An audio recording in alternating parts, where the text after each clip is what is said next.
Ladies and gentlemen, welcome to another edition of World Talks here on TVP World. I'm your host, Benjamin Lee, and please join me and my guests on this next interview. As Romania gears up for its repeat presidential election in May, political tensions are on the rise, with national populist candidate Călin Georgescu barred from running and the AUR party mobilizing in protest. Questions swirl over Russian interference, democratic values, and Romania's future in the EU-NATO orbit. Meanwhile, Polish Foreign Minister Radoslaw Sikorski's visit to Bucharest highlights regional efforts to counter hybrid threats and redefine Eastern European security. Joining us today on TVP World to unpack these developments is Professor Andrei Ţăranu, a political scientist at the Romanian National University of Political Studies and Public Administration. Now, as a Fulbright Scholar and expert on populism and political symbolism, Professor Ţăranu brings a deep understanding of Romania's ideological crossroads. Hello, sir, and welcome to TVP World. Good morning. Good morning to you and your viewers.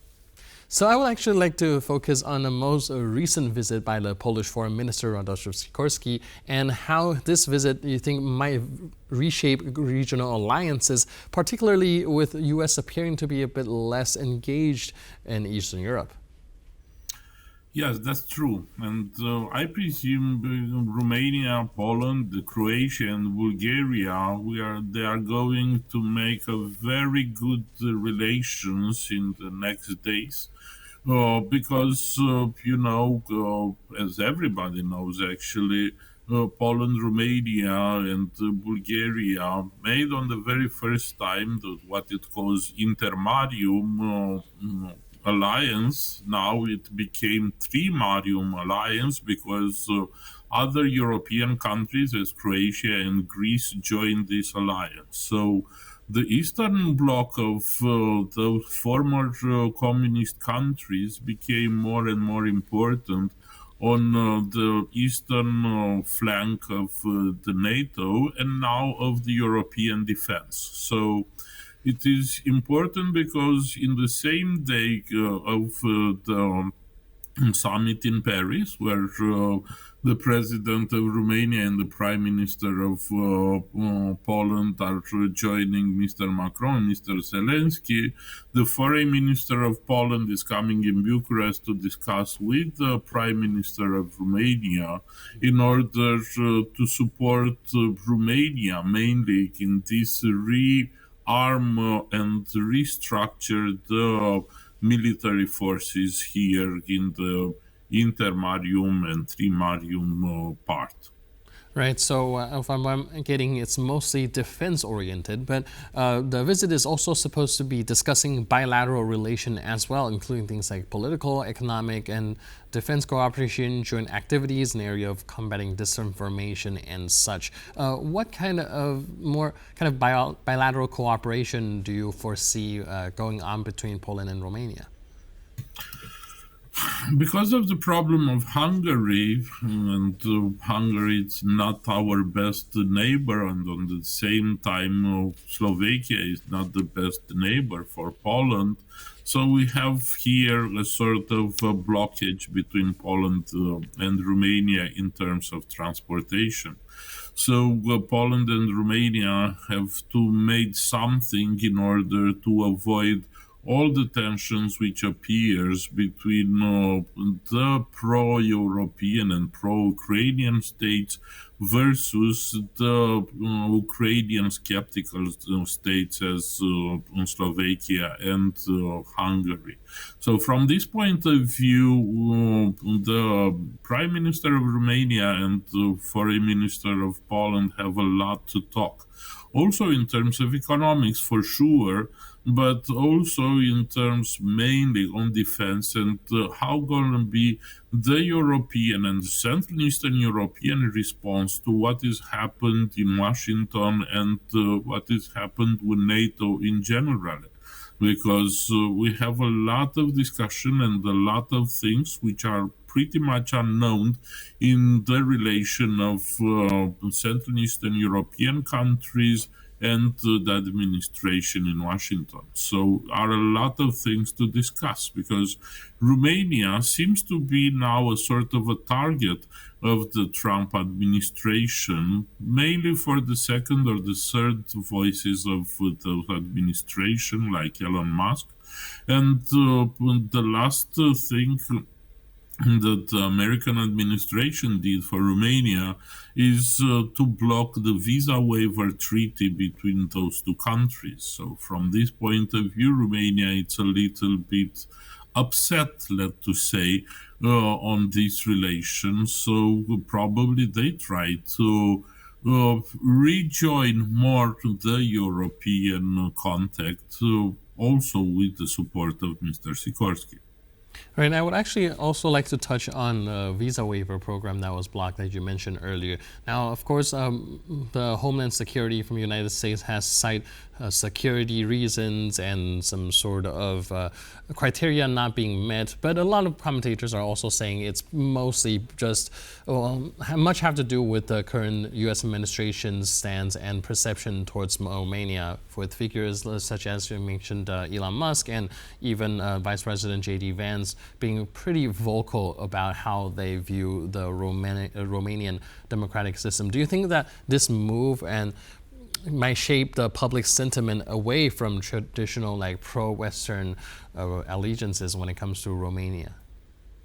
I don't think it's about pro-Western. It's more against America itself, and also the Trumpist perspective over Romania among the Romanian population, because what are you showing are the people which support Mr.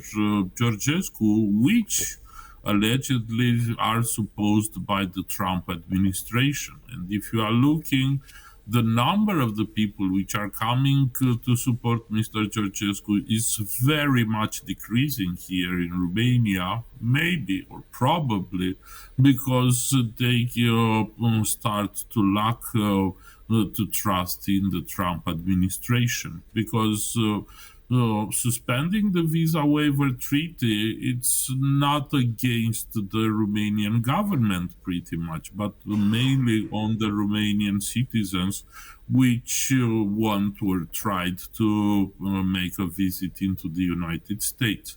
And that became somehow a sort of response to the entire people and not only to the government, which is for sure not in the best relation with the Trump administration, as the Polish one as well.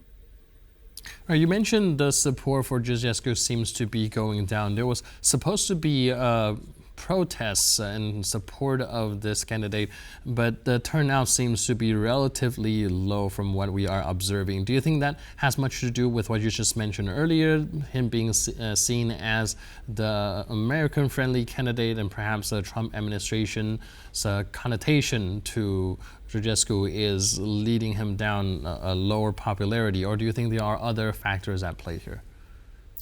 There are more other factors. For sure, the Trump administration actions fade away a lot of support for Mr. Georgescu, but on the same time, we are just in the middle of the presidential election, in which Mr. Georgescu is not participated. So the citizens are more focused on the current candidates for the presidential election than a person which is somehow missing, which is out of the political range. So from this point of view, Mr. Georgescu became, let's say it, if you don't mind, a sort of a political ghost. And which is also very interesting, people get out to celebrate Mr. Georgescu's birthday, but Mr. Georgescu didn't appear on his own celebration, which is a little bit odd. Right. Now, when it comes to the Romanian elections that is taking place soon, we are seeing the rise of these more right-wing nationalist populism parties as well. Do you think that this is going to become something more mainstream, or do you think that this is mostly just like a blip on a radar? I don't think that's gonna be more radical because, as you know, Mr. George Simeon, which is the leader of the Alliance for the Union of Romanians, it's very close to Giorgia Meloni in Italy and also with PiS in Poland. So from this point of view, he tried to moderate himself in order to have good relation on the European level, and also to be accepted into the conservative and reformist group in Europe. So from this point of view, I think the Georgescu's period was the highest point of the radicalization of the far right here in Romania. After that, probably that will be a sort of a moderation, because even they cannot accept a more Russian influence here in Romania. So from this point of view, we are seeing that the party is changing very much the discourse and the ideology in terms of Romania. But on the other point, we have for sure a huge reaction to the political establishment we have here in Romania. And it's not coming from the far right, but it's coming also for the, let's say, progressive parties, as Save Romania Union, which is also competing for the presidential election. All right. Thank you so much for your input and insight. I really appreciate it. And thanks for being with us. Thank you very much. Thank you very much. And thank you for tuning into this edition of World Talks, for football news, update, and commentary.